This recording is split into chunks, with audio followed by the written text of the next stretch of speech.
The warden's boot struck the cell door before he opened his mouth, and the sound carried down the stone corridor the way he intended it to. A deliberate announcement that whoever was inside was not worth the courtesy of a knock.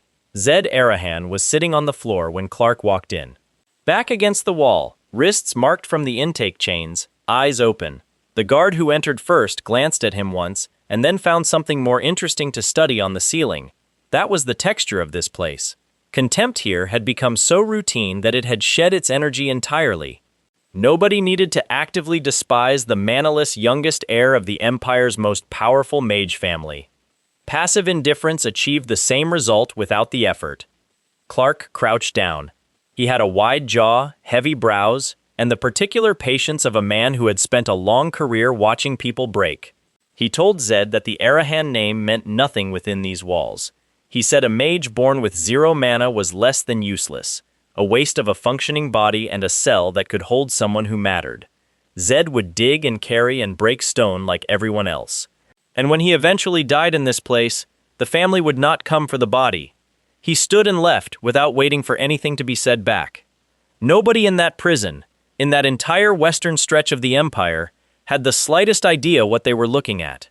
Step back, much further back, to a different world entirely.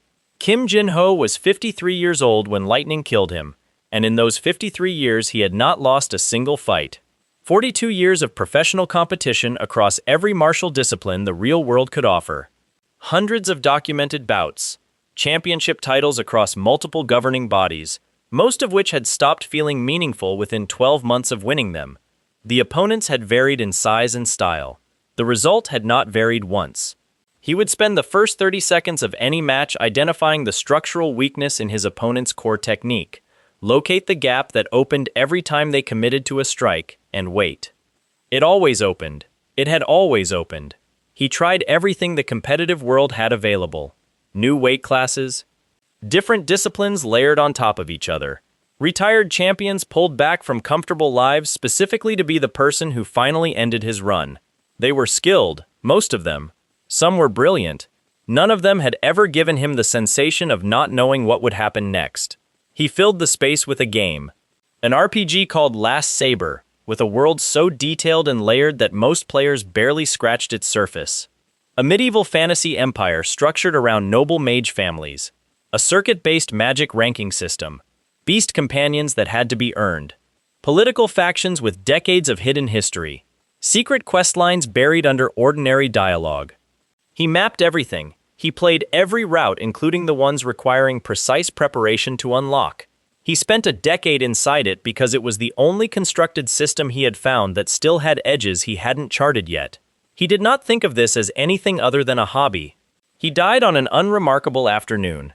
A convenience store exit, a coffee paid for and in hand, and then a lightning strike close enough to throw him 3 meters backward into the glass door. He was dead before he hit the pavement. No opponent had ever managed that. He came back in the middle of a prison break. The first sensation was motion, his legs already running, body moving with a current of 30 or 40 other bodies through a dark tunnel hewn from rough stone. He grabbed the nearest wall and stopped himself while the crowd pushed past, and spent a few seconds doing the first thing a veteran does when disoriented in an unknown environment: inventory. New body. Young, 15 or 16 at most. Thin, undertrained, carrying the posture of someone who had been in this place long enough to stop fighting the weight of it. His hands looked unfamiliar. The air smelled of stone dust and old sweat. And in the corner of his vision, floating with the calm certainty of something that had been waiting for him to notice it, a system window. He knew exactly what that was. The girl running beside him grabbed the back of his shirt and yanked him sideways into a narrow alcove cut into the tunnel wall, pulling herself flat against the stone. She was small, with close-cropped black hair and the precise, economical movements of someone who had survived difficult things by staying 2 seconds ahead of them. He pressed in beside her and listened. Ahead, where the tunnel opened onto a courtyard, the sounds changed. Boots on stone, then metal, then the short flat sounds of violence that ended quickly because the numbers were completely wrong. The escape had been a trap. Clark had known about this tunnel for months. He had let the prisoners plan their route, carry their hope down the corridor, and step into the open, where the response was already arranged. Whatever happened in that courtyard was finished in less than 2 minutes.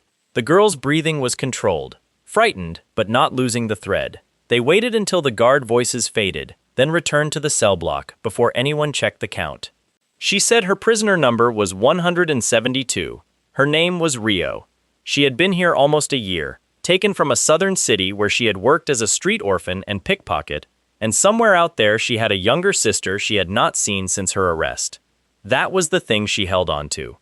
She also told him, somewhat carefully, that there was a man in this facility, inmate 589, who had been watching him since intake, and the watching was not friendly. He thanked her. Then he asked what they were eating. She gave him a look that people usually reserve for things they find confusing and slightly dangerous. Prison life organized itself around a simple arithmetic. Labor was the punishment and also the product. The facility's name was Butcher, which required no elaboration. Everyone here was either too weak in mana or had used it to do something the Empire found objectionable. Real punishment was not the isolation or the beatings. Real punishment was waking every morning to the labor of animals, while guards stood in the shade with magic tools on their belts, knowing the gap between you and them was measured in something you had been born without. Zed had 0 mana. In this world, mana circuits formed as rings around the heart during early childhood.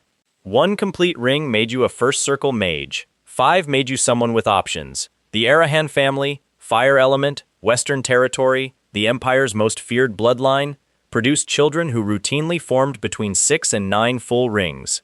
Their youngest son had developed half of 1, not 0. Half.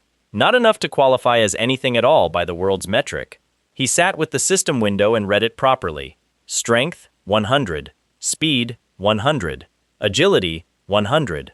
Perception, 100. Luck, 100. Every physical stat sitting exactly at its ceiling. Mana, 0. The body carrying these numbers was 15 years old, thin, and had been running on poor food and hard labor for months before he arrived. The stats were real. The transfer from number to performance would take conditioning time. He thought of an engine sitting in a vehicle that had not been driven in years. Everything was mechanically present. None of it was ready to run. He scrolled to the traits. They were listed below the main block, marked with a different designation. Aura immunity. Suppression fields below a certain tier would not register on him. Poison immunity. Immortal challenger. Any strike that would have been fatal was survived once, with a short interval before the protection reset. Relentless challenger. Temporary stat surge when conditions became extreme enough to trigger it. All of them rated S rank, a classification he recognized from 10 years of studying the game this world had apparently been modeled on. He had to concentrate to keep his expression neutral. The gap between what the world saw when it looked at this body and what was actually inside it was enormous. Not just in the stats. He knew this world's families, factions, power structures, hidden NPCs, secret locations, and character backstories. He knew the game's full lore and both of its ending routes. He knew the name of Clark's magic tool, its mana reservoir capacity, and exactly how much reserve it consumed to prepare high-grade cuts of meat for a last meal request. There was a tradition, in this Empire's prison system, that inmates signed over to death row were entitled to a final meal. He had not forgotten that. First things first, though. Rio had mentioned inmate 589. The attack arrived at midday in the large, dim cafeteria, where 40 inmates ate in long rows while 2 guards watched from the far wall. 589 stepped over the bench across from Zed and said something low and unhurried that established the arrangement Zed was apparently being enrolled in. Zed was looking at his food. The fist came fast and landed full force against his jaw. The synchronization had completed the previous night. He had felt it in his sleep, a settling like the last key finding the last lock, as 40 years of muscle memory and reflex finished mapping itself onto the new body. Every pathway that had been waiting to open. He had not tested it yet. He turned his head back to center, touched his jaw with 2 fingers. Nothing was wrong with his jaw. He looked at 589, who was standing in the stance of a man whose certainty about what came next had just quietly collapsed. Zed stood. He told the man he had 3 seconds. The man did not move. What followed did not look like a fight in any way the other inmates were expecting. There was no rage in it, No escalating back and forth. It looked almost like a correction. The first kick found the inside of 589's lead knee at the precise angle where the joint had no structural reinforcement, not breaking it, just shifting the weight distribution. The second came across the hip as the man compensated, rotating him out of any useful base. The third was a heel strike to the same knee from a different vector, and 589 went to the floor in a controlled descent, his body doing exactly what the geometry required it to do. He landed on his back and looked at the ceiling. Zed returned to his food. The cafeteria took a moment before anyone found anything to say. Clark's response the next morning was to double the labor assignments across the entire block and announce, loudly, that the increase was due to one particular prisoner's conduct. He kept his eyes on Zed as he said it. The strategy was straightforward and had worked for him before. Distribute the cost of one person onto everyone around them. Wait for the population to handle it themselves. The inmates understood what was being asked. Zed understood what Clark was doing. It was a reasonable plan. 40 people came for him in the yard after supper, when the guards had organized something important to attend to on the other side of the facility. Most of them were not angry at him specifically. They were tired, and Clark had pointed them at something. Zed stopped walking when they blocked his path. He looked at the crowd. Something behind his eyes went very quiet. He did not dismantle 40 people the way he had dismantled 589. That fight had been precise and localized. This one had too many bodies for precision and too little space for clean spacing. What he did instead was move through the crowd the way water finds the low points, never quite where the next person expected, covering distance between exchanges before any one man had finished processing the last one. Anyone who made contact left the contact with a specific problem that took them out of the equation. He was not performing anything. He was navigating to the other side of the yard, and these people happened to be between him and it. He enjoyed every second of this. That was the honest truth of the matter. He had spent 40 years in a world where the ceiling of human opposition had been visible from a comfortable distance. Now he was in a body at a fraction of its potential, with no magic in a world that ran on magic, and every person around him was outmatched before they started. Something about the sheer absurdity of the situation felt like a gift. The last man standing grabbed Rio's arm. She had come into the yard to watch, and he had noticed her and decided she was leverage. He said Zed would stop moving or she would be hurt. Zed stopped. He breathed once.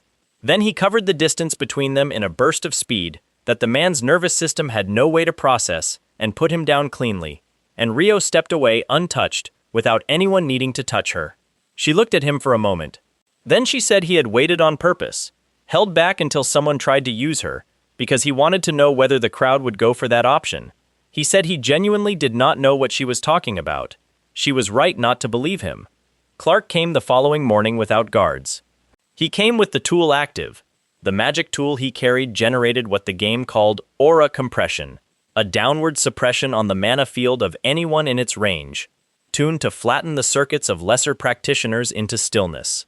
Most inmates, upon entering its field, felt their body become stone. Some fell immediately. It was Clark's preferred way of handling situations that had grown inconvenient. He activated it at full output and walked toward Zed. Zed stood in the corridor and felt nothing at all. Not discomfort overcome by will. Not pressure resisted through stubbornness. Genuine, physical nothing. The suppression swept across his aura immunity and passed through him like a draft through an open window. There were no circuits to compress. The tool had found exactly zero purchase. Clark stopped walking. His face moved through several things in quick succession. Confusion, recalibration, then the particular look of a man who has realized the match he thought he was controlling is a different match entirely, with different rules, and he has been in it for longer than he understood. Zed told him he looked tired. Clark left. Zed watched him go. Clark had just learned something was wrong with his read of the situation, and wrong reads made people either very disciplined or very reactive. Given everything the game had told him about Clark, the class resentment, the need to be the thing that frightened people, the lifelong habit of turning contempt into control, he was going to go reactive. He was going to try to reassert the order of things through the most direct available means. Zed decided to make that very easy for him. He requested a meeting the following afternoon. The request alone caused a delay while Clark apparently sat somewhere trying to work out what it meant. When he arrived, Zed told him, without preamble, that he wanted to be transferred to death row. Clark asked him to repeat that. Zed explained that condemned prisoners in the Empire's correctional system were entitled to a final meal upon signing themselves onto the execution register. He had a specific request: Verity beef, the finest available grade. He had heard there was some in the facility's cold storage. Clark looked at him for a long moment. Verity beef required a magic preparation tool to process correctly. The tool drew from the facility's central mana reservoir, the same reservoir that powered the suppression field, the outer door seals, and the communication array. The drain for a full preparation was not catastrophic, but it was not small either. Clark would have to authorize it personally and oversee the draw. Zed watched the man's face and saw the exact moment where the desire to see the youngest Arahan heir sign his own name to a death warrant won out over every other consideration. Clark told him to sign the form. He signed it. Preparation took 2 hours. During those 2 hours, Rio moved through the facility on a routine work rotation, reached the lower guard station, and lifted the secondary keyring from Clark's unlocked cabinet. He had gone to oversee the meal personally, which meant the cabinet sat as it always did when he was inside the building, rather than away from it, secured with a standard latch instead of the sealed lock he used during absences. He had done it that way for years. He had never needed to change it before. The meal was genuinely excellent. He ate every piece. Clark sat across the table and watched him with the expression of a man who had won something and was still waiting for it to feel the way winning was supposed to feel. Zed thanked him for the food. Then he put his palm flat against the cell door and kicked it off its hinges. The door covered the length of the corridor before it hit the far wall, and the sound it made erased every other sound in the block. The guards at the near end reached for their tools. Zed was already through the doorway. He had no weapon. The guards had short clubs and mana tools running on a reservoir that had just been drawn down substantially. He fought through 12 of them in the corridor, and none of the exchanges lasted longer than a few seconds each. He was not trying to demonstrate anything. He was trying to reach the outer door. The guards were in between. The math was simple. Rio ran through the corridor behind him, low and fast, the keyring in her closed fist. Clark discovered the empty cell when he came to check, and found the corridor quiet, and 12 men sitting against the walls with nothing to say for themselves. He did not pursue personally. He gave the signal for a manhunt. By the time the alert went through every post in the facility, Zed and Rio were through the outer gate and into the open air beyond the walls, moving at a pace that was not a sprint, but was not stopping either. The Empire's most powerful mage family had locked their failure of a youngest son in a labor prison and quietly expected him to disappear. He had been in their world for 9 days. They reached the nearest town by mid-morning, following a road that bent south from the prison grounds, and then west toward a cluster of buildings that looked considerably less miserable than anything they had left behind. The problem was Zed's eyes. In the Arahan bloodline, the irises ran a deep, unmistakable crimson. Not brown-red, not hazel with reddish warmth. Red, the color of blood-catching light, the color of fire at its core. Every person in the Western Empire who had spent an afternoon near any news from the capital would recognize that color. The Arahan name was not the kind that faded from memory. Rio handled it at the first market they passed through.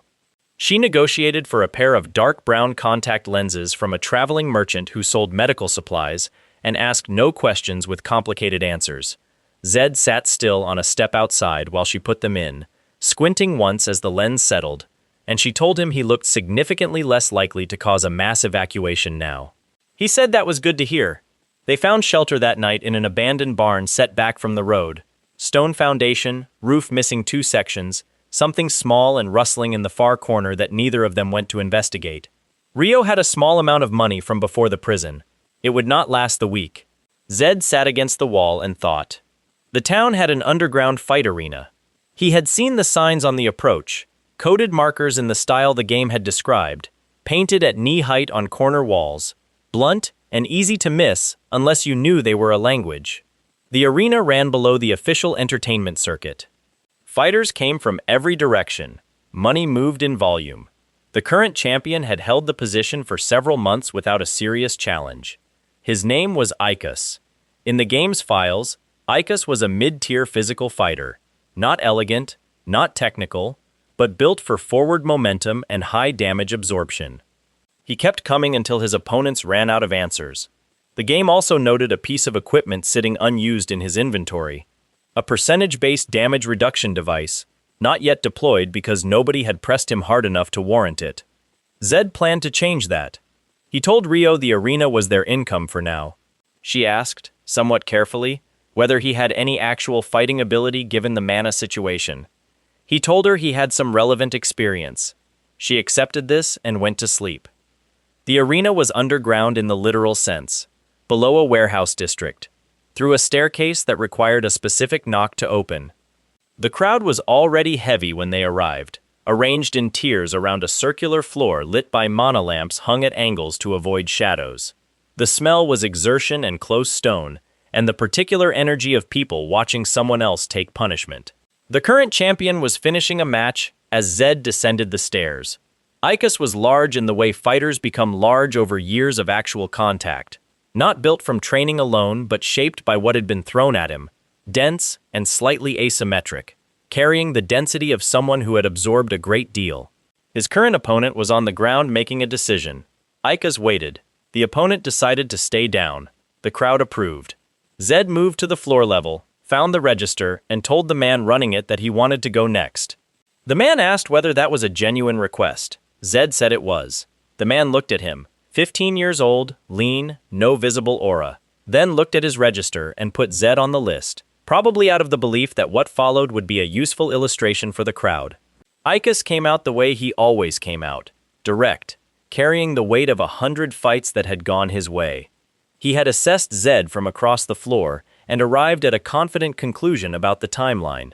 He was wrong, by roughly 30 seconds. Zed did not fight the way anyone in that room had seen a fighter fight before.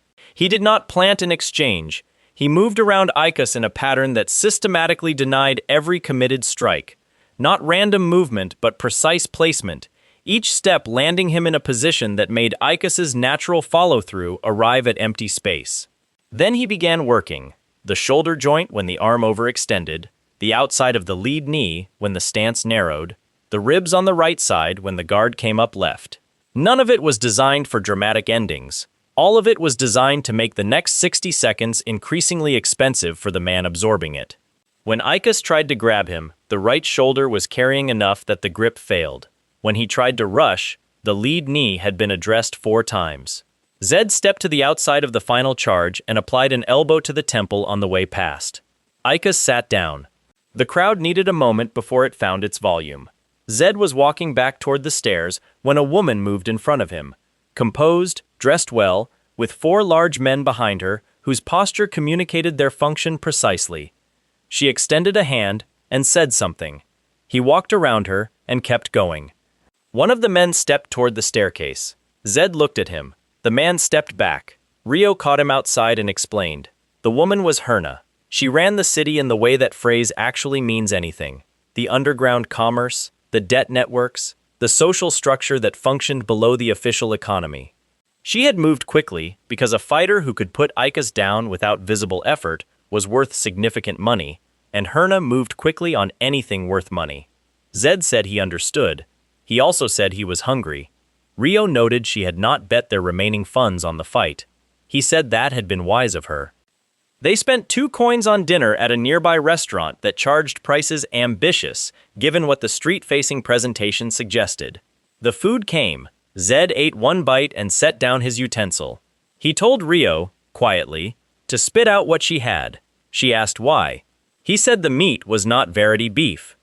The menu said Verity beef. The price said Verity. His palate, calibrated by 40-plus years of eating with attention, and 1 very specific last meal in a labor prison, said this was something considerably cheaper dressed in appropriate seasoning. They left without finishing. He went back through the front door.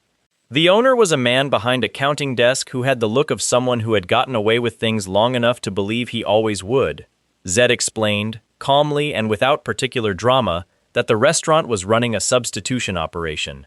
Cheaper cuts presented with Verity-grade seasoning and Verity-grade prices. He said he would like to have a brief conversation with the owner's largest employees before deciding how to proceed. The employees were brought in. They left the room in different condition than they entered it. The owner agreed to a full refund and additional compensation. He also agreed quickly. which Zed noted as information about how much the man had to hide beyond the menu fraud. Outside, Rio asked how he had detected the substitution. He said the Arahan bloodline carried a sensitivity to the specific chemical compounds in genuine Verity cattle, a minor inherited ability, nothing to do with circuits. She said that was convenient. She was not wrong. The owner's response came the following evening as a delivery, a goodwill gesture, framed as an apology. Zed smelled it before Rio touched her portion. He warned her. She set it down carefully. He went back to the restaurant for the second time in 2 days. This visit was quieter. He sat across from the owner, removed his contact lenses, and placed them on the table between them. The Arahan Crimson met the man across the dim dining room, and Zed explained that the bloodline he was currently facing had a recorded position on targeted poisonings. He said it simply, without volume, the way a person states something that needs no emphasis because the subject carries all the weight. Then he gave the man a choice: pay half the establishment's worth in acknowledgement, or wait for the investigators who handled cases involving mana toxins used against noble heirs. The owner paid. He also offered the best room above the kitchen for the rest of the week. Zed accepted. Rio put the contact lenses back in for him on the stairs going up, and she said she was beginning to understand why he had not looked frightened on his first morning in Butcher Prison. He said the prison had been relatively straightforward. Herna arrived the next morning, and this time she came without the 4 men. That was its own message. She sat across from Zed and told him she knew where Rio's sister was. Rio went completely still. Herna said the information had a price. A rematch between Zed and Ikas, promoted properly, with real attendance. She needed to recover what the upset had cost her network. A scheduled rematch with Ikas defending would pull that back and leave profit besides. Zed said yes. After Herna left, he told Rio something he had been holding back. He said he had known, from approximately the 3rd day in the prison, that she was working for Herna. Small signs, information that returned toward the Southern Circuit faster than it should have, certain details of the escape attempt that had found their way to people with no legitimate access to them. He was not angry. He said he did not hold people's past choices against them unless those choices were still running in the present, but he asked her to not put layers between them going forward. Rio was quiet for a while. Then she said she was sorry. He told her to sleep. The rematch was in 2 days, and he wanted her watching the crowd, not the fight. Ikas came out wearing a belt, thick, faintly luminescent, sitting low on his waist. Zed recognized it before the fight started. An ogre belt, a passive reduction device that absorbed 90% of all incoming physical force. Not mana-dependent, just mechanical physics, converting impact energy into something the body could accept almost indefinitely. Against a mage with circuits to draw on, it was a complication. Against someone with 0 mana whose entire fighting capacity was physical, it was potentially the end of the problem. Ikas had done his research. The first 2 minutes confirmed what the math had suggested. Zed hit the shoulder the same way he had hit it 3 days ago, and felt the belt swallow 90% of the contact. He moved to the knee, the ribs, the temple. Nothing accumulated. Nothing was getting through. He stopped moving for a moment. The crowd shifted. He did not care. This was a real wall. The first one he had encountered since arriving in this world, and the realization sat in him not like a threat, but like something interesting finally showing up. He stood and took stock of the problem the way he had once stood in a cage in Seoul, and taken stock of the first opponent who had made him uncertain. The belt reduced force by 90%. It did not eliminate it.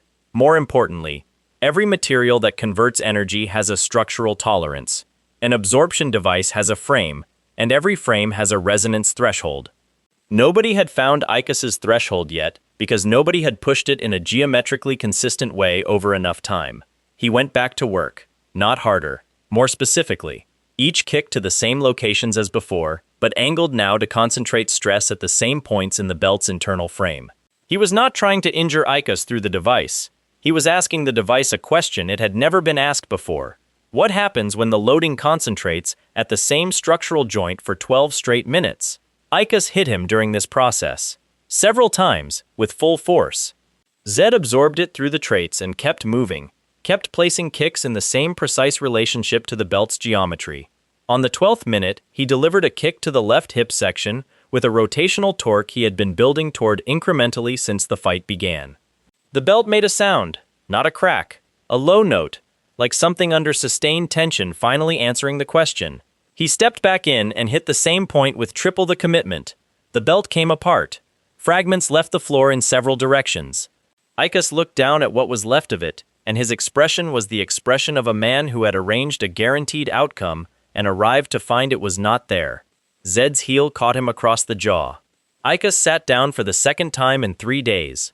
The crowd was very loud. Then Zed reached up to check the contact lens. It had shifted during the final exchange, and his finger slipped. The lens came out. One red eye, uncovered, facing 50 people who had been in the act of celebrating. The room began emptying at pace. He stood in the clearing space and looked at the system window. Mana was no longer 0, a number barely above the floor, newly present where there had been nothing. The sustained effort against an actual obstacle had pushed something in the body across a threshold. He looked at it for a moment. Then Clark's men came through the entrance. 12 guards plus Clark himself, positioned across the building's opening with the efficiency of someone who had been tracking a target and waited for the right moment to close. Clark had followed the fight network south and bided his time. He stepped forward and said it was finished. Herna's people appeared from the sides simultaneously. Clark had made arrangements. Zed and Rio were bracketed on 3 sides before the crowd had finished clearing. Clark activated the suppression tool. It still did not work the way he intended, but something had changed. There was mana in Zed's circuits now where none had been before. Small, barely functional, but present. The suppression found it and pressed down, and the friction between the tool's output and the newly awakened circuits produced a reaction that Clark had not calculated for. Lightning came out of Zed's shoulder. It was not controlled. It arced across to the nearest guard, and the nearest guard sat down. A second bolt followed from the forearm almost involuntarily, chasing the metal clasps on equipment nearby. Ozone filled the street. He looked at his own hand.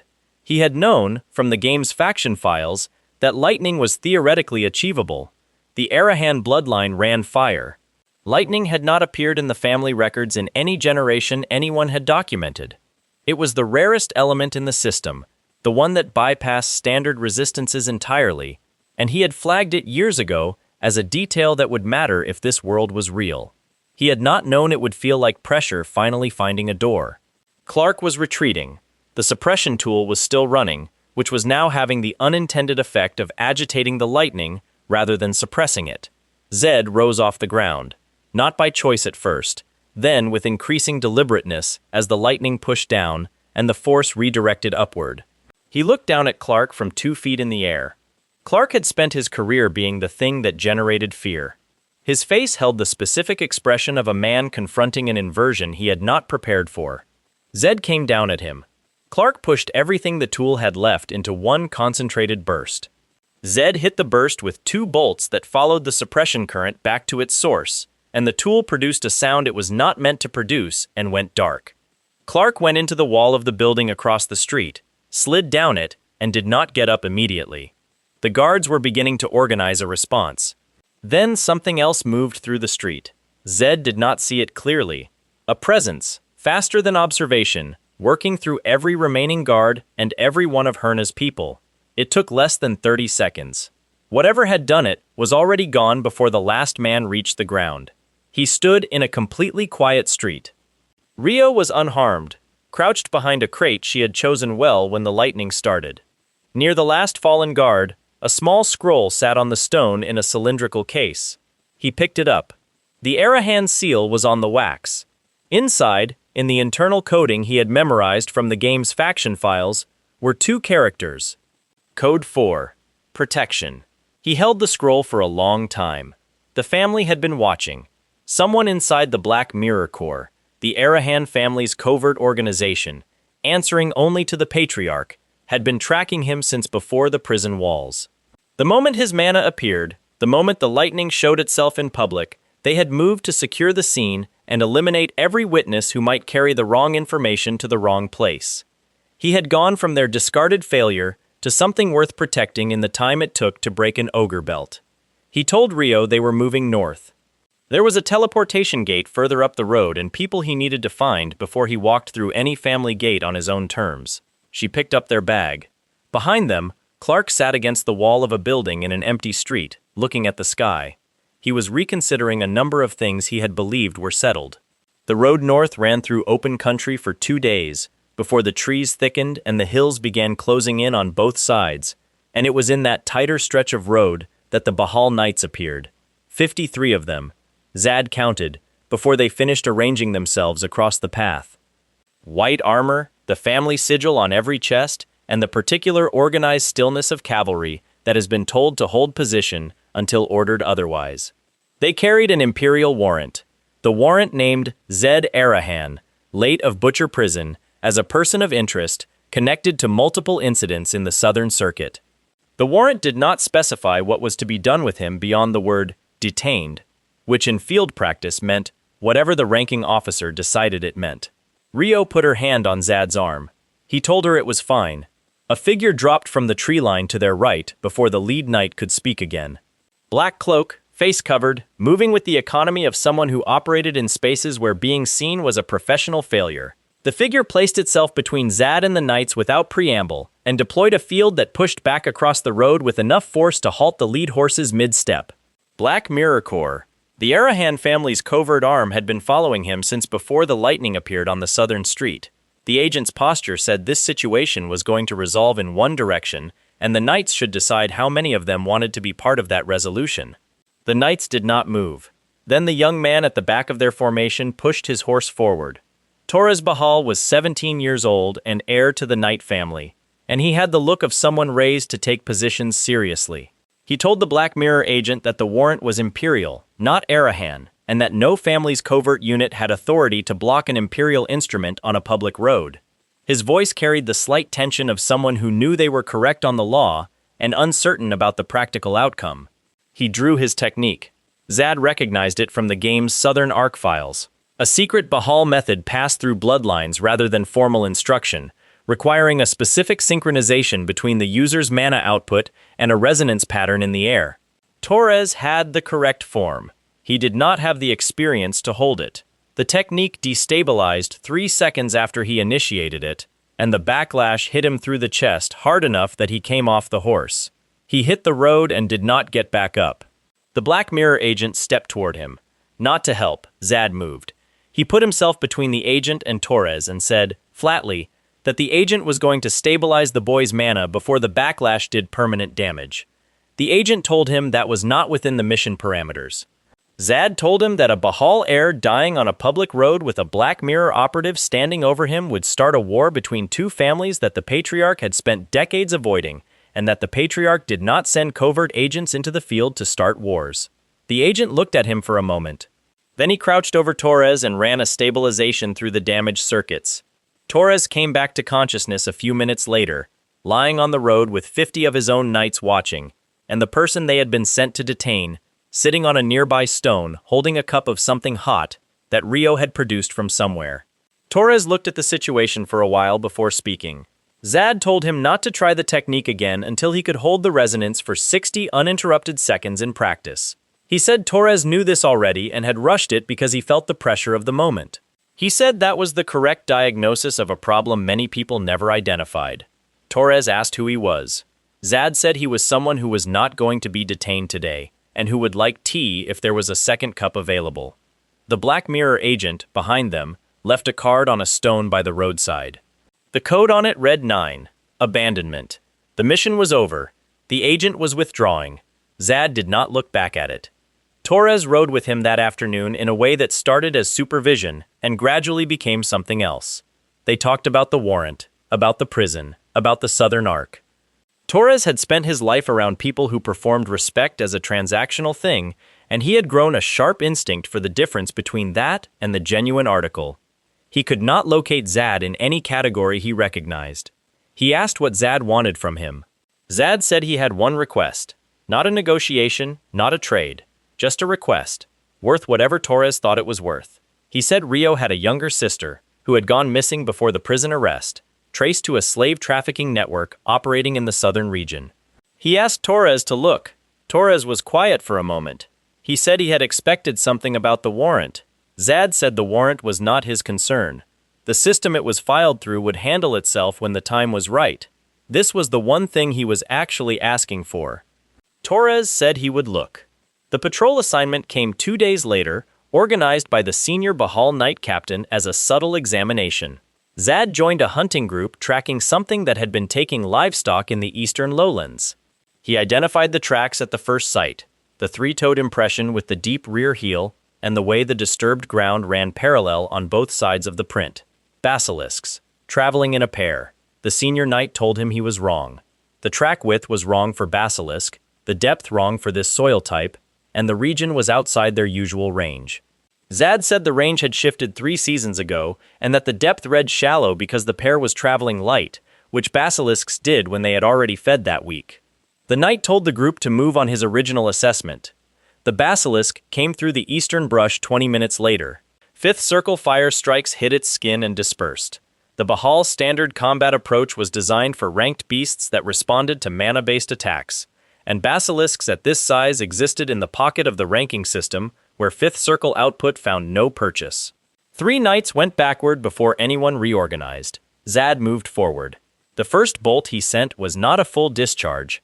Lightning at even his current levels behaved differently from standard mana attack. It did not compress against hide.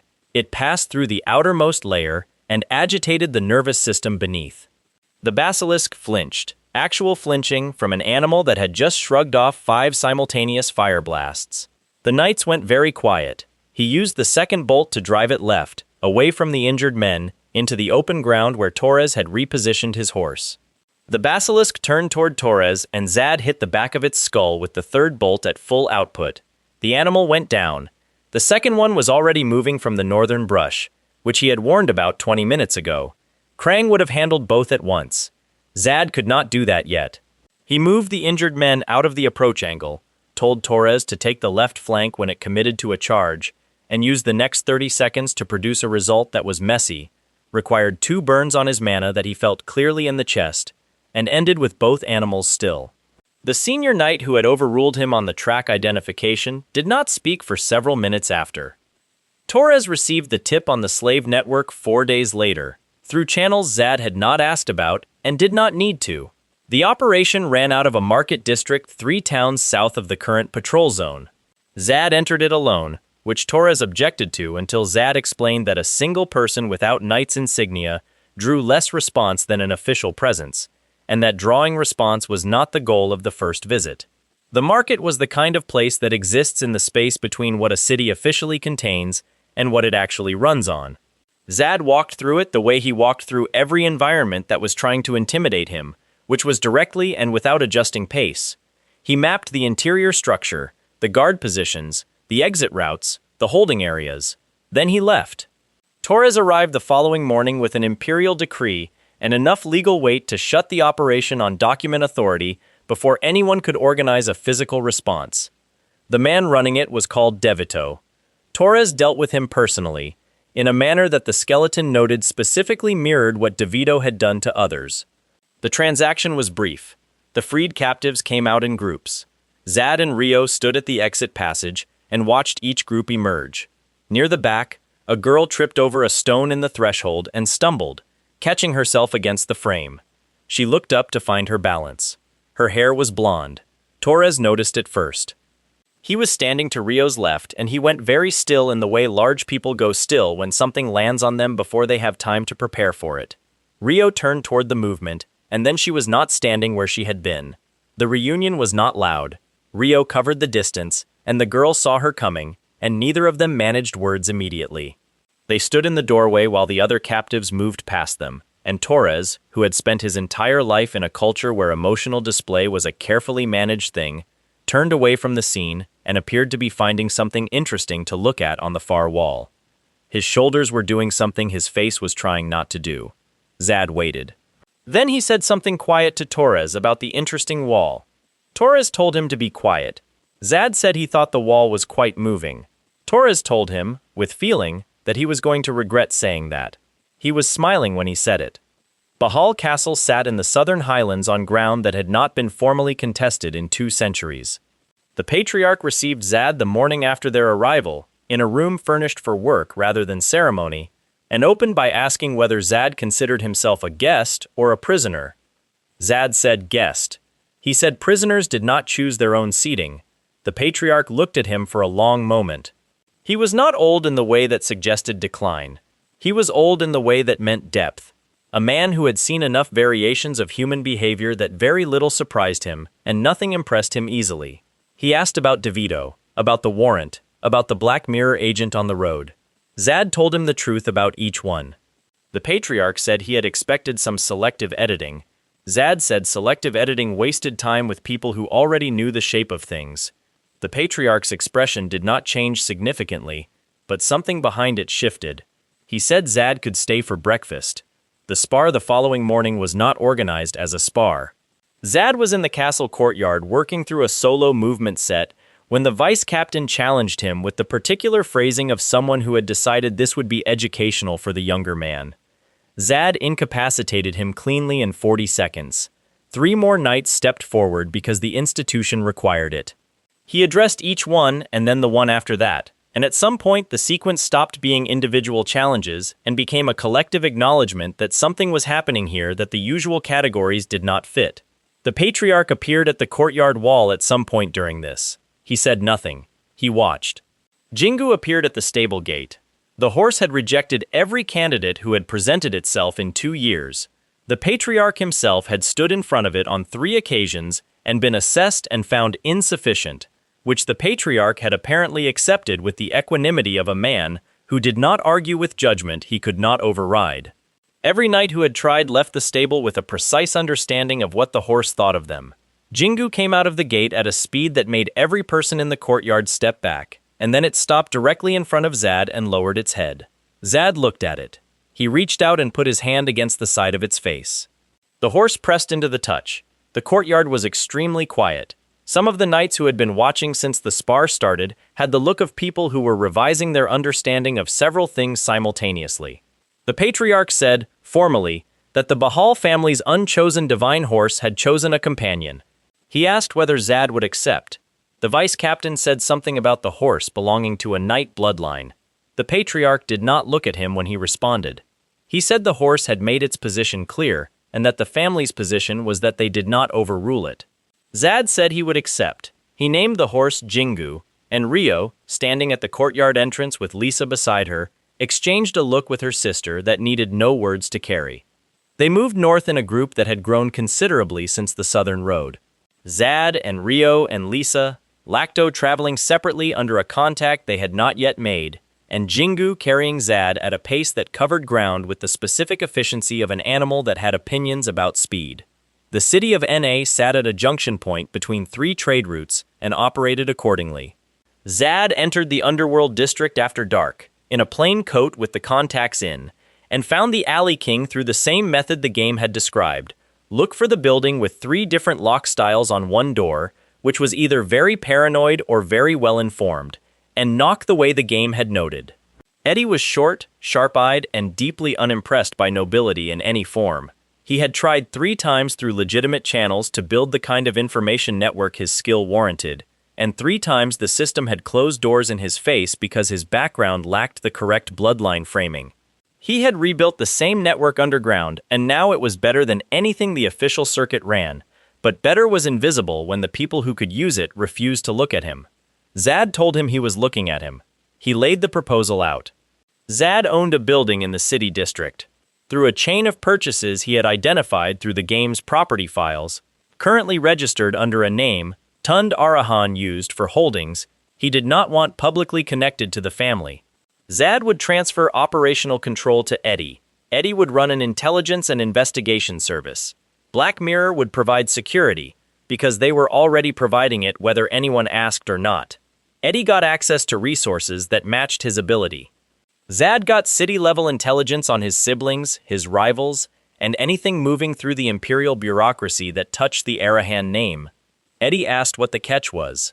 Zad said the catch was that it required working alongside someone from the family Eddie hated most. Eddie said that was a large catch. Zad said Eddie's other option was continuing to run a network that could not be acknowledged in any room where it would actually matter. He said that was Eddie's choice to make. Eddie looked at him for a long moment. Then he said he would think about it. Zad told him to take 2 days and then said yes.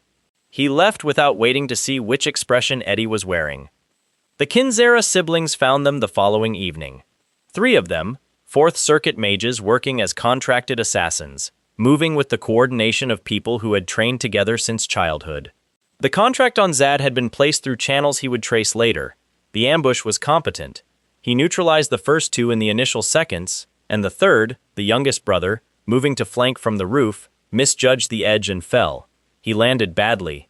Not lethally, but badly enough that the remaining 2 siblings stopped fighting and went to him with the instinct of people who had been protecting each other long enough that the habit was entirely reflexive. Zad watched them with him. He reached into his coat and took out one of the small vials he had been carrying since the pharmacy district 2 towns back. Holy water, minor grade but clean.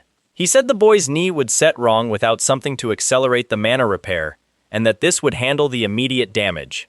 He gave it to the older sister without a condition attached. She looked at the vial, then at him, then at the vial again. He said there was also the matter of whoever had sent the contract, and that he would be addressing that separately and they were not required to be involved. She said they wanted to know who had sent it too. He said that was fair. He said it might take a week to find out. She said they would wait. Krang Gutra was in the hotel corridor when Zad reached his floor. Large, graying, carrying the particular presence of someone who had operated at a tier of combat that most people in this world spent their careers theorizing about. He was rude in the specific way that has nothing performative in it, not building status through dismissal, just genuinely uninterested in anything Zad was likely to say. He said the corridor was occupied, and Zad could use the stairs. Zad said he paid for a room on this floor. Krang said that was his problem. The assassination squad arrived while they were still in the corridor. 12 contractors, sent by Grace through a route that Zad would trace later. They had both targets in the same location, which was the kind of convergence that only happens when someone is tracking multiple threads and a timing window opens. The squad lead called out the contract details. Standard professional courtesy before beginning. Krang, without changing his expression, stepped sideways and caught a dagger that had been aimed at Zad's back. He looked at the knife in his hand. Then he looked at the squad and told them to continue. He had no particular position on whatever the contract specified. The squad lead looked at the blade Krang had just stopped with his bare hand and began reconsidering the timeline. One of the contractors recognized the mark on Krang's wrist. The Gutra sigil, last documented active in the Imperial Service rolls more than 40 years ago. Every contractor in the corridor went to one knee. Krang told them to get up. He was not interested in the performance. He turned to Zad. He said there were mercenaries under a silence curse in this city.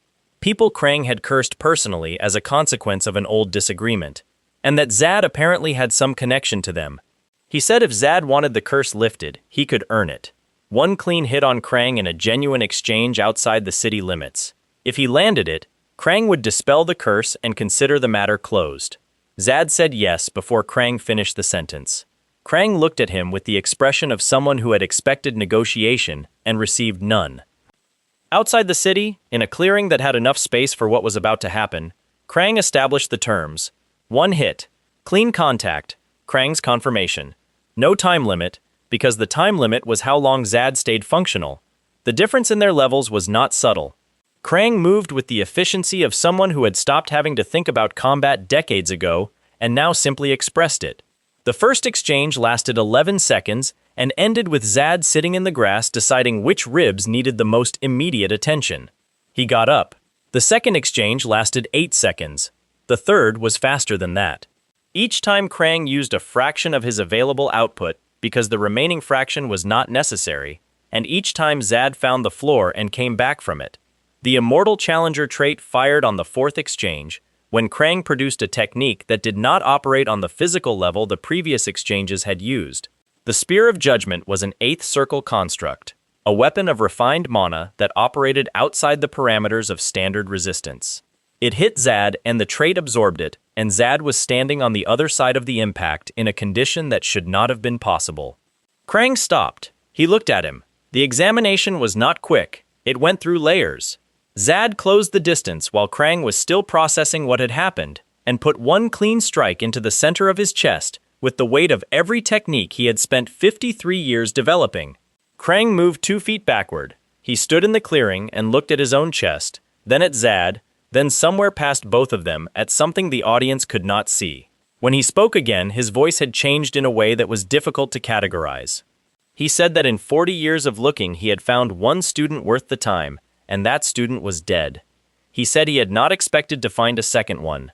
He said Zad was now his disciple. Zad asked about the curse dispelling, and the month's worth of tuition he assumed this was going to cost. Krang told him the rate was non-negotiable, and Zad should stop talking. Meyer's city smelled of incense and commerce, and the particular desperation of people who believe they have found something too good to walk away from. Holy water was being sold in the market district at prices that made no sense. Not slightly cheap, absurdly cheap, in quantities that suggested an unlimited supply, from a stall operated by a priest whose robes were slightly too clean and whose theological answers to basic questions arrived a half-second too late. Zad identified the operation inside 4 minutes of walking through the district. Holy water of genuine quality required a specific synthesis process that produced an observable residue color. The bottles in the stall had no residue. He was still looking at the stall when General Pullman's men arrived. Pullman ran the city's military administration and had apparently been in quiet partnership with the fraudulent priest operation, collecting a percentage in exchange for protection. He had also noticed Jingu. A divine Bahal horse moving through his city without a knight rider was either theft or something he did not understand, and both options required the same response. He arrested Zad on the spot and began making plans for an extended conversation in a facility designed for extended conversations. The Bahal formal letter arrived the following morning.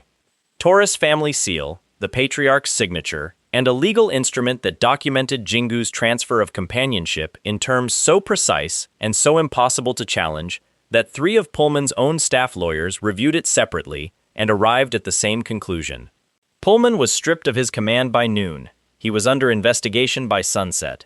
He had the look, when the orders were read to him, of a man who had been very comfortable for a long time and was now watching that comfort leave through every door simultaneously. Zad was already somewhere else by then, following a thread that led to a small building behind the main market square where the real priest of this district had been operating quietly while the fraudulent version occupied the public-facing stall. Jan was old, unhurried, and had been making holy water in this city for 30 years with a success rate that other practitioners considered theoretically impossible. He gave Zad a vial of the purest grade Zad had encountered since arriving in this world, and a cathedral priest's emblem that carried official church protection anywhere in the empire. He said he gave them because a man who could smell the difference between his water and the counterfeit version was a man who understood what the water actually was, and those people were rare enough to be worth acknowledging. Cox arrived that afternoon. Imperial investigator, senior rank, with a face that had seen too many cases brought by people with the wrong motives to be impressed by rank alone, but retained the capacity to recognize something genuine when it appeared in front of him. He had heard about Pullman. He had also heard, through channels that moved faster than the official ones, about a young Arahan heir who had resolved 3 separate administrative problems in this city in under 48 hours without a single formal filing. He gave Zad an Imperial Authority badge and said to use it carefully. Zad thanked him and thought about what the game had noted about Cox's psychology, a man who respected principle over position, which was rare enough in the Imperial service to function as a complete personality. Rio's trap was simple. She posted a reward notice for information on the whereabouts of the last Cherville heir, offering a sum large enough to be interesting and framed in language that left the claimant anonymous. Every person in the city who knew anything about Lacto Cherville had 3 options: come forward, send a representative, or avoid the gathering point entirely.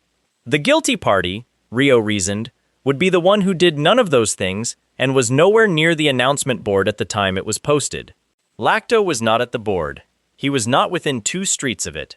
Zad found him at a metalworking supply shop on the eastern edge of the district, buying materials under a name that had been carrying him for a decade of hiding. He was not large or dramatic in his presentation. He had the hands of someone who had spent his life in heat and metal, and the eyes of someone who had spent his life looking for the people who had destroyed everything he had. Zad sat down across from him without preamble and told him he had a job offer. Lacto said he did not take work from Arahan. Zad said he understood.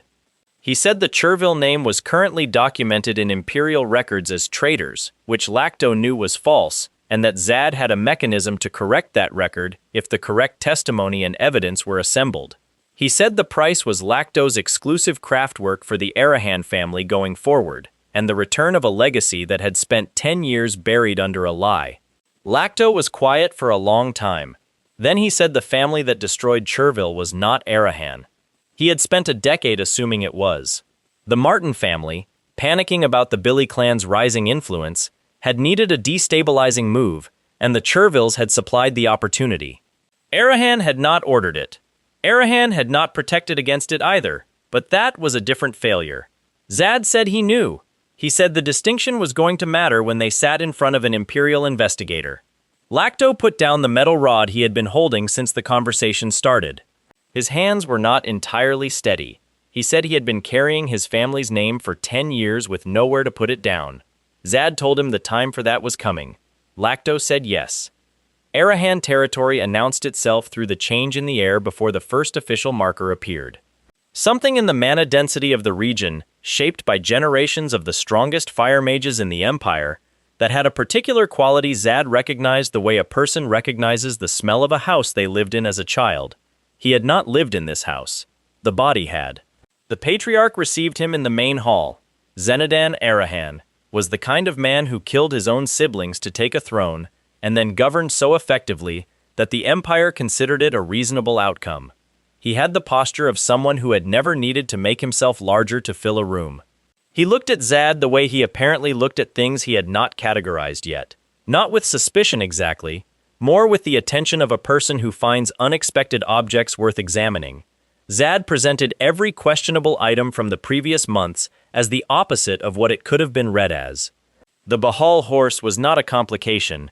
It was a war trophy and a diplomatic signal that the Southern Knight family had moved closer to Arahan's sphere of influence. DeVito was not an extrajudicial action. It was a direct protection of the family name from association with a slave trafficking network. The prison escape was not a criminal act. It was an Arahan heir demonstrating the physical capacity of his bloodline under deliberately hostile conditions. Zenidan listened to all of it without expression. When Zad finished, he said that the framing was creative and he would accept most of it. He reinstated Zad's inheritance. He accepted Lacto as a contracted craftsman, but declined to clear his official record himself, and said that was now Zad's problem to solve. He assigned a squad of rookie guards to Zad's service, which was either a starting resource or a subtle insult, possibly both. Zad thanked him and left before anything could be reconsidered. Tund Arahan's manor was 4 streets from the family's central hall, and Zad walked there unannounced the following morning and told the gate staff he was visiting for breakfast. Grace, the head maid who ran the household and had been running Tund for years through means Zad did not yet have fully documented, received him with a smile that did not reach the part of her face where real expressions lived. Tund joined them looking confused and slightly resentful, which was apparently his default state when the world did not arrange itself the way he had anticipated. Zad ate well and complimented the food and then mentioned, conversationally, that he had recently purchased the building in the NA district that Tund had been using for commercial holdings under a third-party name. The room got very quiet. He said he wanted Tund to know as a courtesy. He said family should not have secrets from each other. The tomb ceremony at Mount Triman was mandatory for all Arahan heirs seeking formal pure-blood confirmation. Zad organized the ascent on foot rather than by carriage, which placed Tund in the position of climbing a mountain under his own power, while the brother he considered a failure moved ahead of him without apparent effort. By the time the group reached the upper approach, Tund's breathing was doing things it had not been designed for. Zad arrived at the altar first. The chamber inside the peak was older than the current family line, older than the names associated with it. The altar was black stone and carried the weight of everything that had been decided in front of it across the centuries. Zad placed his cut palm on the surface. The voice arrived without sound. Not a hallucination, not a whisper, but a direct communication that bypassed the ear entirely and arrived already formed inside the understanding. It told him it had been waiting. It told him it had brought him here for a reason it could not yet explain in full. It told him the task that only he could complete would become clear in time, and that the connection between them would grow stronger as he grew. The name the voice carried was Tamud Arahan, the founding ancestor, the last savior of the original legend. The altar produced golden light, not the family's traditional red. Gold, carrying the unmistakable resonance of a lightning element that had not appeared in the Arahan bloodline in any recorded generation. Every person in the chamber saw it. The cloak that settled around his shoulders afterward was indestructible by any standard weapon or fire, and it fit as though it had been waiting. The descent went badly before it went catastrophically. Grace's brother Lucer had positioned his squad across the mountain path at a bend where the tree line gave cover on 3 sides. The Billy family had been developing countermeasures against Arahan for years, and the water dragon they summoned was the result of that development, a creature calibrated specifically to neutralize fire element defenses. Zad's guards went into the fight immediately and held the mercenaries back. He addressed the dragon himself, because there was no practical alternative. The Immortal Challenger trait fired 3 times in the first 4 minutes. The dragon's sustained breath attack was not a single fatal strike. It was sustained damage on a scale the trait could not continuously absorb. Lightning return fire hurt the creature but did not stop it. He ran the math on his remaining mana and the dragon's apparent stamina and arrived at a conclusion he did not like. The 5th impact put him on the ground. Mana depleted. Body at the edge of what could be walked back from. He looked up at the dragon through a narrowing field of vision, and the part of him that had been Kim Jin-ho for 53 years thought, with the particular clarity that arrives at the edge of consciousness, that this was a genuinely interesting problem. Then something else looked out through his eyes. The witnesses described it differently afterward, but they agreed on certain things. The color changed, not fire, not lightning, but a dark red that had no natural source. The posture changed. The 15-year-old body still occupied the ground, but what stood up from it was not 15 years old in any way that mattered. Tamud Arahan looked at the water dragon. He said one word. The dragon, which had been burning through the Arahan air with the confidence of an apex creature encountering no real resistance, lowered its head to the ground and did not move again. Lucer had been watching from the tree line, managing the operation from a position he had considered safe. Tamud looked at him next. The mage squad between them had circuits.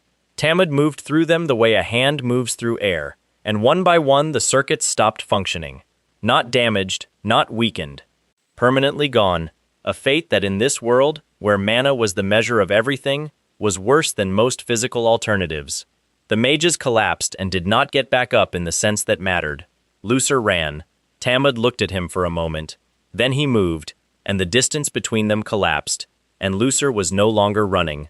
Then the dark red faded. Zad came back to himself on the ground with the taste of blood and stone, and the mana expenditure of something he had not controlled, and every person still standing in that clearing was looking at him with expressions he had not seen on human faces before. Rio, who had been trying to reach him during the fight, was the only one who moved toward him rather than away. Krang arrived approximately 4 minutes after everything was over. He said he had been delayed. He looked at the unconscious dragon, the cleared field, and Zad's condition, and said nothing for a while. Then he began healing the wounded guards, and mentioned that he might consider waiving 1 month's tuition in light of the circumstances. Zad said that was generous. Krang told him to be quiet and hold still. The Billy family was gone within a week. Zenodan did not file a complaint or request an investigation or summon advisors. He traveled to the Billy estate with a small contingent and did not come back until the matter was resolved. What he left behind when he returned was not something the Empire's investigators could classify as a crime scene in the traditional sense. It was simply the absence of a family that had existed the previous morning. The Emperor's response arrived in the form of 3 investigators who appeared at the Arahan Gate 8 days later with the particular energy of people who have been sent to address a situation nobody wants to address directly. Zad met them at the gate before the family's official representatives could organize a response. He had the imperial badge Cox had given him. He had the cathedral emblem from Yan.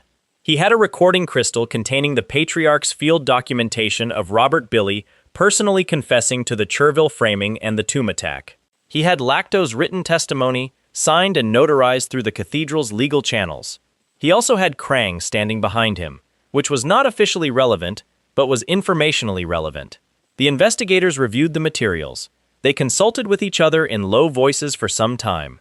Then the senior one explained the concept of a substitute mission order, a provision in imperial law last invoked 450 years ago during the Gutra incident, allowing a family to perform 5 designated imperial service missions in exchange for formal pardon on a specific set of charges. Zad said Arahan would accept the terms. The Cherville name was cleared the following morning.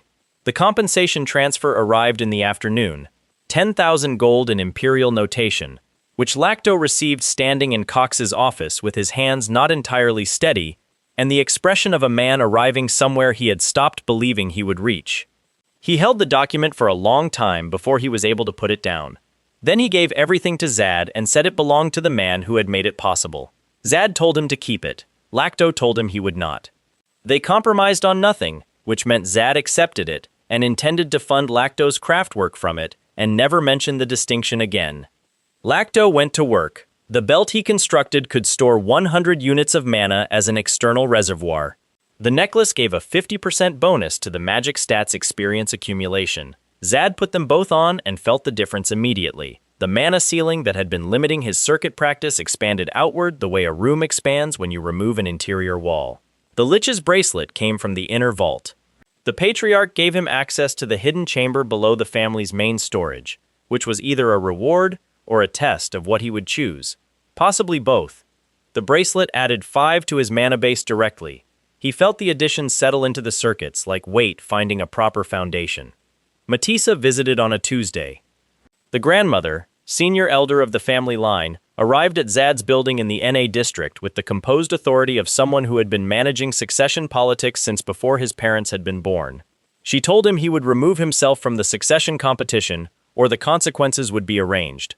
She said this pleasantly, and with the particular smile of someone who has arranged consequences before and found the process straightforward. He thanked her for the visit and offered her tea. She accepted, which was either a social instinct or a message. She left the building looking entirely in control of the situation.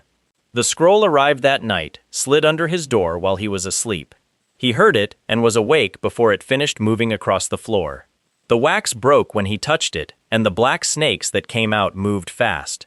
The kind of fast that requires prior planning rather than reaction.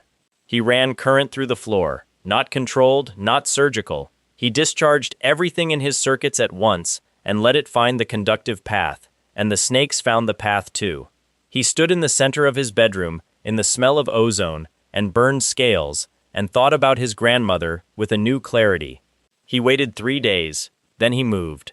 Krang's blue fire did not need to be traced back to anyone. It ran through Matissa's property holdings in the NA district in a single night, and the specific color blue was not technically associated with the Arahan fire element, which was red.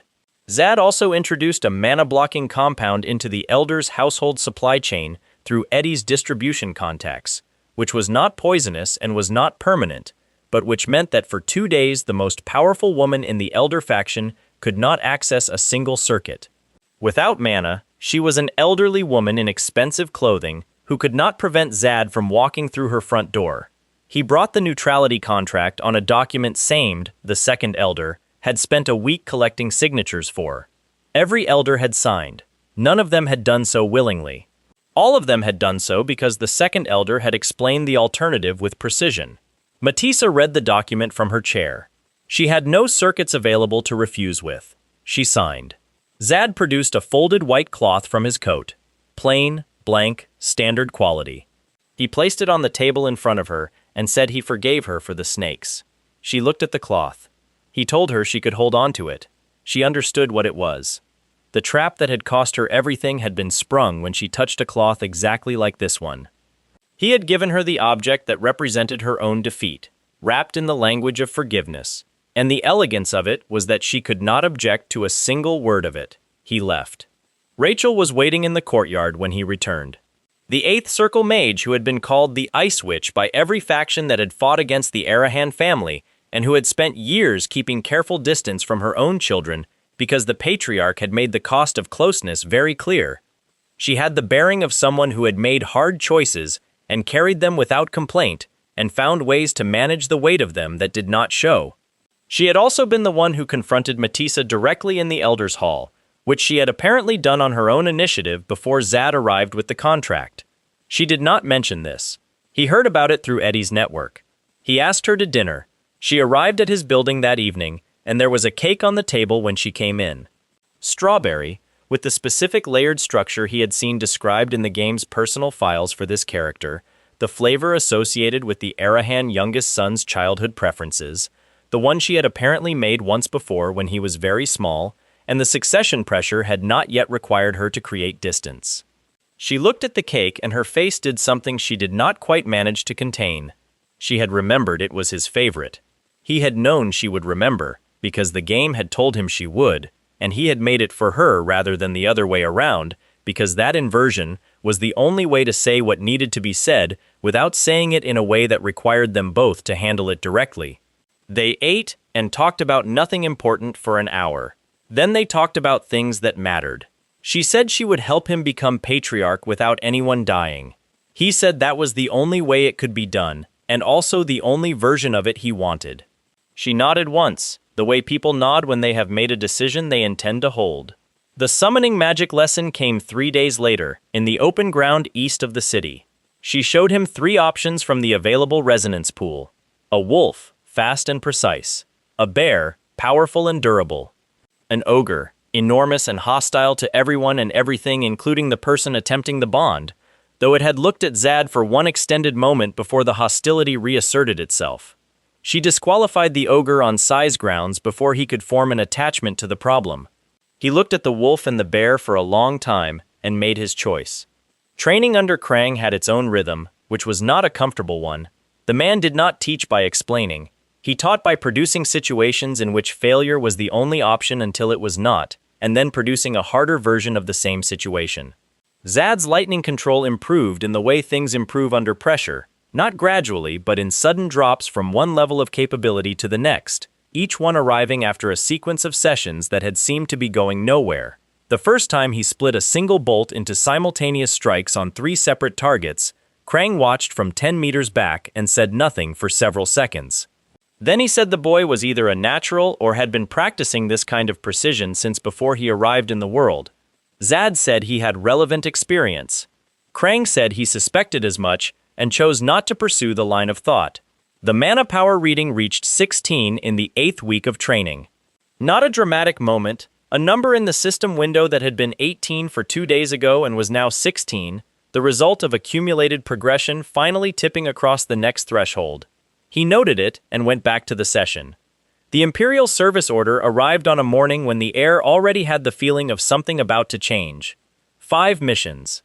The first assignment, Kutura, the northernmost territory the Empire nominally claimed, a region of frozen ground and mana beasts, and a tribal people called the Toma, who acknowledged Imperial authority in the same way weather acknowledges requests. The order contained almost no operational detail, which was either an oversight or deliberate, and he could not yet tell which.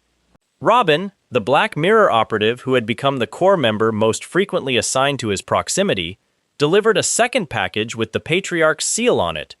He said it was a gift to be opened only in circumstances of extreme and genuine danger. He said the Patriarch had used the word genuine twice when specifying. Zad looked at the package and did not open it. He thought about the Patriarch's final words during their last meeting. A partial revelation that the Arahan family's public obsession with power was a performance rather than a truth, maintained for reasons the Patriarch said he was not yet ready to explain. He thought about the Emperor's alternate ending route, which the game had described as a shift from a fair facade towards something underneath it. He thought about a northern posting with no instructions and a gift he was not supposed to open unless things went very wrong. None of these thoughts arrived at a conclusion. They were not supposed to yet. Rio had her bag packed before he did.